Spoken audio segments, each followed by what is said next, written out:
report back. You should try everything always all the time. It's all artificial. I would just No, I'm like, I don't know, gonna figure it out. probably It'll be, I think it'll be fun. I'm excited. Yeah. you know, that's high, and then you get warm, like, just and then when it's dry, you sneeze. Yeah. You know, all the good things. Yeah, my office is so done with saying God bless you. He's like, God bless you, God bless you. I was like, okay, sorry. Trying not to sneeze. Like, I'm literally going like this, like trying to like, stop myself. It's not like it's like,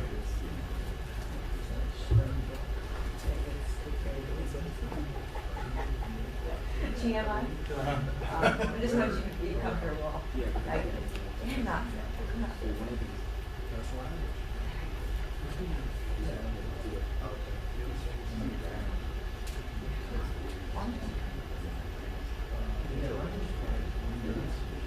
been so like think over Thanksgiving my mom got to stay and multiple like I think it was flu, and my sister got it following Thanksgiving. I just didn't know if there was other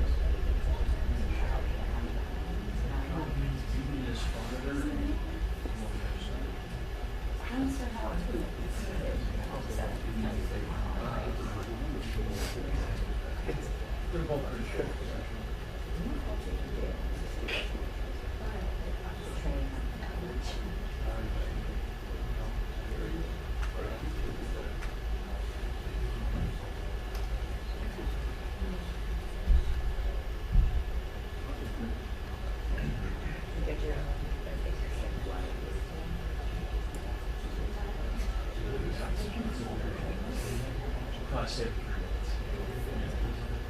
But it is fast.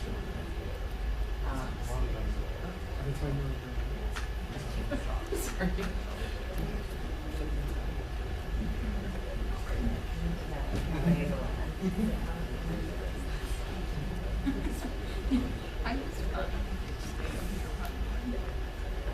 You did great.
Yeah. We need to take that action. And sometimes.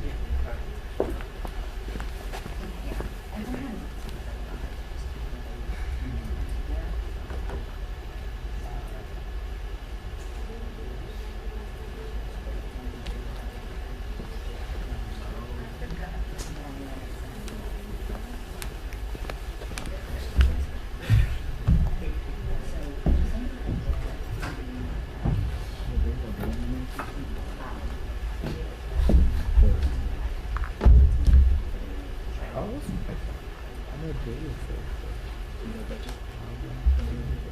Okay, he's in the green room, guys, so it shouldn't be much longer.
Heads up.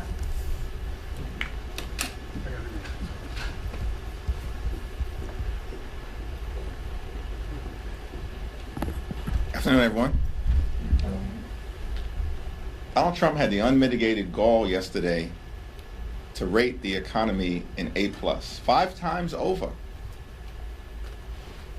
Working class Americans, everyday Americans, hardworking American taxpayers are struggling in the Trump economy to live paycheck to paycheck. Can't thrive, can barely survive. Cost of living is completely and totally out of control. Donald Trump and Republicans have done nothing to lower the high cost of living. Costs haven't gone down, costs are going up. Housing costs, out of control. Electricity costs, out of control. Child care costs, out of control. Grocery costs, out of control. And health care costs, out of control. And about to get worse, because Donald Trump and Republicans refuse to do anything to extend the Affordable Care Act tax credits. The Trump Republican economy is not an A+. Everyday Americans are not confused about that. And if there's any debate as to the success or failure of this economy related to how it may be graded, the only question is whether the American people would give it a D for disaster or an F for failure. That's it. Nothing else. Now, House Democrats are going to continue to focus on driving down the high cost of living, fixing our broken healthcare system, and actually making life better for the American people. And we can start by extending the Affordable Care Act tax credits. Time has run out. Democrats have been pressing our Republican colleagues for months to deal with the healthcare crisis that they have created. And in a matter of just a few weeks, tens of millions of Americans who live in every single state across this country are about to experience dramatically increased health care costs. In some instances, premiums are going to increase by $1,000 or $2,000 per month. How is that acceptable in the United States of America, the wealthiest country in the history of the world?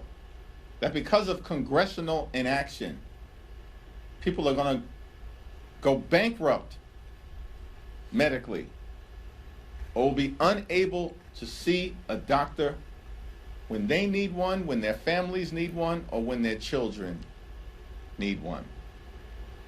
House Democrats are going to continue to press our case. 214 Democrats, every single House Democrat, supports legislation to extend the Affordable Care Act tax credits and has signed a discharge petition to force an up or down vote. All we need are 4 House Republicans. Just 4. There are 219. All we need are 4 to join us. Keep your word to the American people that you are not going to let the Affordable Care Act tax credits expire. Questions? What are you hoping to get sort of information from this daily briefing? What do you hope to share? And just follow up to that, there's a provision in the NDAA that restricts some of the Pentagon travel budget if the video of that double tap strike is not released. Do you think that is an appropriate leverage point to try to force the hand of the Secretary? The full video of the double tap strike should be released to the American people, so that the American people have an opportunity to determine for themselves whether that strike killing people who were shipwrecked and by all accounts were not presenting any threat to American military personnel, whether that kind of seemingly extrajudicial killing is consistent with American values. If Pete Hegseth and the administration think that their actions are justifiable, what are they hiding from the American people? Release the video. Thanks, Leader Jeffries. Outside of healthcare, what would Democrats do differently from Republicans in an effort to lower prices? Well, here's what we should do. We need to get rid of the Trump tariffs. And we cannot be confident that the Supreme Court will actually follow the law, because rarely during the Trump presidency have they done that. Instead, they've just bent the knee to Donald Trump and his extreme agenda over and over and over again, notwithstanding the fact that lower courts and judges appointed by Democratic and Republican presidents have consistently tried to rein in Donald Trump's extremism, only to have the Supreme Court reverse course, as they just did in supporting a racially gerrymandered map in Texas. So what House Democrats will do immediately to try to drive down costs is to eradicate the Trump tariffs as they've currently been put into place. Why? Because everybody knows the Trump tariffs have increased costs on everyday Americans by thousands of dollars a year, on grocery items and on goods that are needed to live a comfortable, quality life in America. So we can start there as it relates to dealing with the high cost of living in the United States of America. The other thing that House Democrats are committed to do is driving down housing costs. There's not a single thing that House Republicans or Senate Republicans or Donald Trump and his administration have done to address the housing crisis in the United States of America. We're almost at the end of the year, and the most significant expense that the American people have to deal with on a month-to-month basis is their housing costs, either their mortgage, home insurance, or their rent. And Donald Trump can't see fit to do a thing about it? House Republicans have done nothing to lower housing costs when the overwhelming majority of the American people know that housing costs are out of control in this country? And Donald Trump, the so-called builder, the so-called developer, nothing from him? to actually make housing more affordable in the United States of America? So there are a lot of things that can be done better, but Republicans don't have the will to do it. That's the problem. They just don't have the will to do it because they'd rather reward their billionaire donors with massive tax breaks, just like what they did in the One Big Ugly Bill. Leader Jeffries. Right? I want to ask about the AI commission that you announced this morning.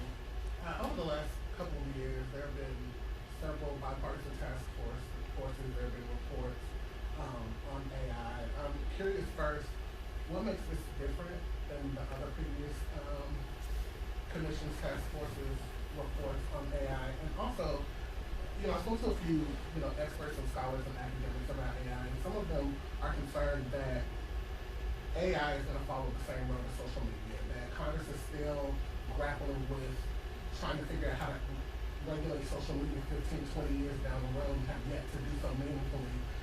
We're years into AI, and there hasn't been any meaningful legislation passed into law. Do you share that concern? Is there a sense of urgency in Congress on the House Democratic side to actually get some legislation passed into law beyond these reports and task forces and commissions?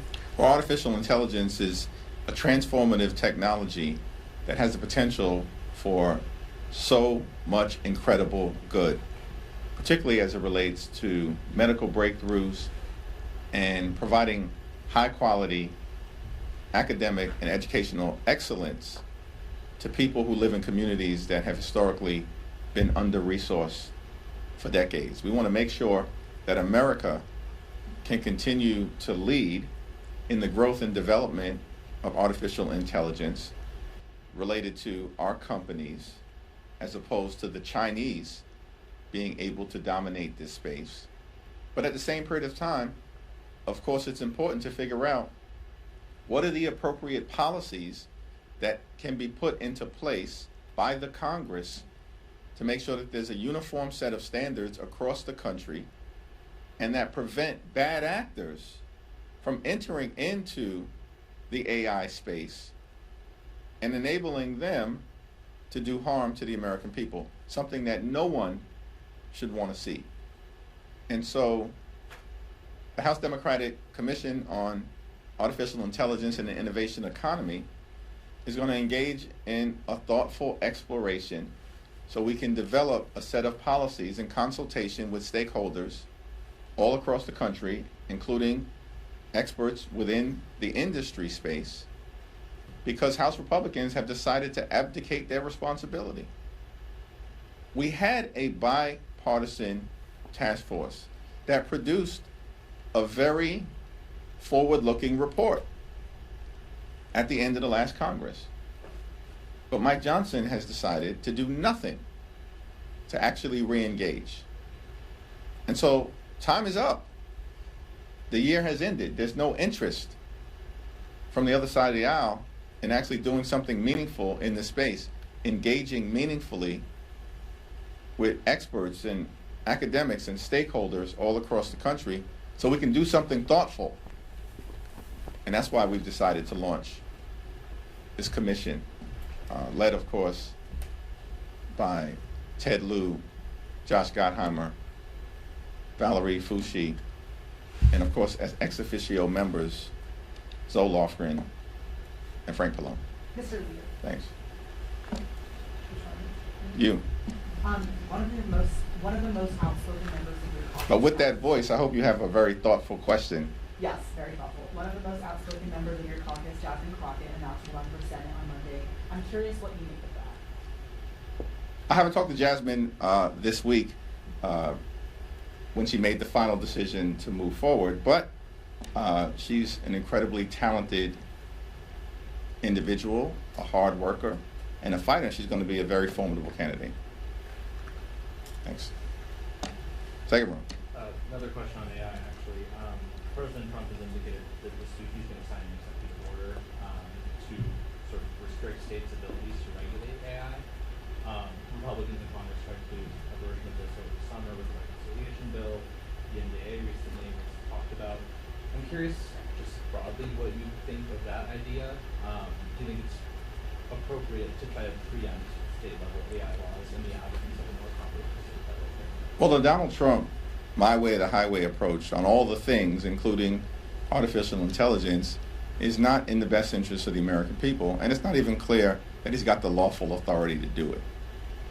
And of course, that's been the case over and over and over again. But Republicans bend the knee to Donald Trump. They just function in a cult-like fashion.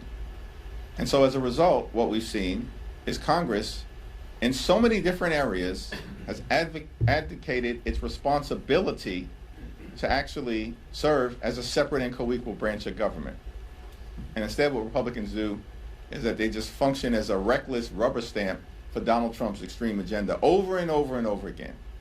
And so in this particular area, artificial intelligence, with its transformative potential to really bring a lot of societal good to the American people, while at the same period of time, Congress having a responsibility to make sure that we can prevent bad actors from harming everyday Americans, we need Congress in the game.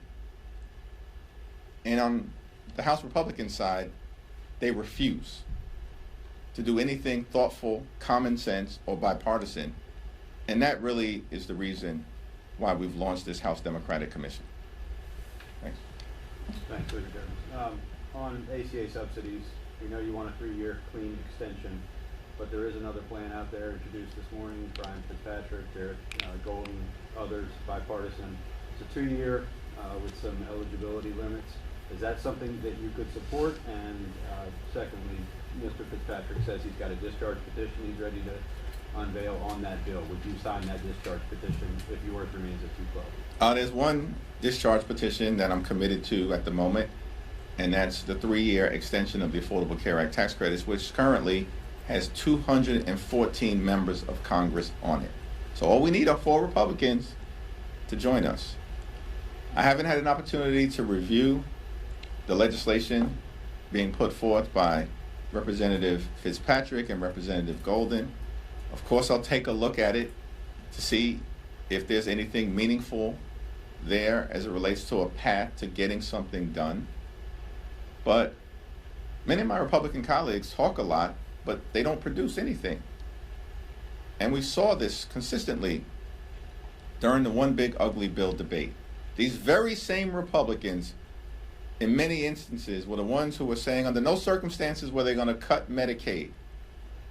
And then almost every single one of them, with the exception of Representative Fitzpatrick and Representative Massey, every single one of them, other than those two, voted to enact the largest cut to Medicaid in American history.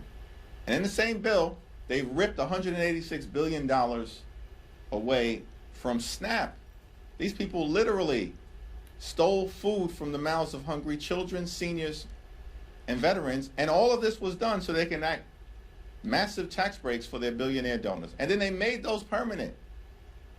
And now here we are, clock is ticking, in December, Affordable Care Act tax credits expire on the 31st at the end of the month, and bills are still being introduced now? Listen, the most meaningful path forward, clearly, is for just a handful of Republicans to join us in the House, and for just a handful of Senate Republicans to vote in the next day or so on the bill that will be on the Senate floor that will extend the Affordable Care Act tax credit, so that tens of millions of people, including in dozens of Republican-controlled states, don't have their health care snatched away from them because it becomes unaffordable. Thank you, Mr. Leader. 2 quick questions. One, as Democrats look to retake the majority in both chambers, are you planning to make an endorsement in the Texas Senate race? And 2, yesterday, Congresswoman Crockett said that she won't need to win all the Trump voters in order to win the Texas Senate race. And given that state is dominantly red, would you say that it's vital that any candidate projects their message across the board to every single voter in order to win the state? Well, I think I'm obviously focused on the House, not the Senate, and we're only 3 seats short of taking back the majority, and we are going to take the majority back in the next Congress. The Republicans have been a disaster. They're totally on the run. They failed the American people. The cost of living is out of control. Democrats are the only group of people in this town and across the country actually interested in dealing with the affordability crisis. That's where our focus will continue to be. Donald Trump and Republicans don't even think that there is an affordability crisis. I mean, Donald Trump had the nerve to call it a hoax and a scam. Think about that.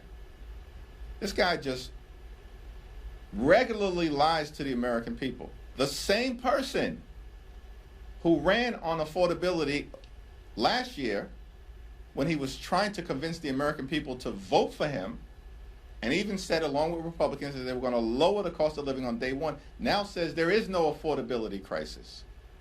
To me, that's what the American people are concerned about. Which party is actually committed to making their life better? That would be us, Democrats, as demonstrated last month in the off-year elections all across the country, which is why Democrats decisively won up and down the ballot. In terms of what's happening in Texas in the Senate race, before anyone gets to the general election, obviously there's going to be a competitive primary. And so we'll see what happens during the first Tuesday in March. Do you think any endorsement from you might add fuel to that fire and help get it on? We're still in the process of working through the House battlefield. So I've got no visibility into what we might do at any point into the future relative to the Senate. At the moment, we'll leave that to Chuck Schumer and the crew over there. You got it? You? Yeah. We'll go you, and then we'll go to you. How does that work? If Republicans try to pass the NDAA on suspension, will Democrats provide enough votes for that to pass, and how would you vote? Well, that's still going to be evaluated. We have a leadership meeting today at 5:15. Then we have a steering and policy meeting where we'll have that discussion at 6. And then we'll have a caucus meeting tomorrow where we'll hear a presentation about the NDAA as well as differing perspectives that might exist as to whether the bill has gone far enough at this particular moment to merit overwhelming support from the House Democratic Caucus. That remains to be seen. I want to ask about Congressman Henry Cuellar. Now that he's been pardoned by President Trump, do you think it's appropriate for him to be brought back into the fold, to be given his appropriations to settle that? It's my expectation, consistent with the rule that exists relative to this very issue, and as has been the case in past practice, that he would be restored to the ranking member subcommittee position that he's previously held. And it's my understanding that the Appropriations Committee on the Democratic side will be meeting to take that business up in short order. Congressman Luna last night accused you of blocking her stock ban discharge petition. She said that you're stonewalling. Any comment or reaction to that? Here's the interesting thing. I've never had a conversation with her. Know nothing about her commitment to this issue.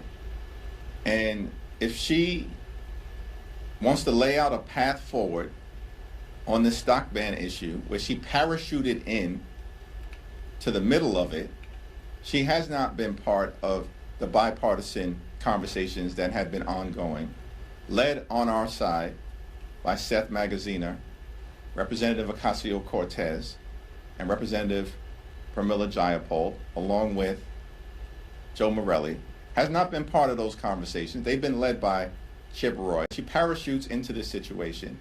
Nobody fully understands her intention. She's had zero conversation, as far as I can tell, with any of us.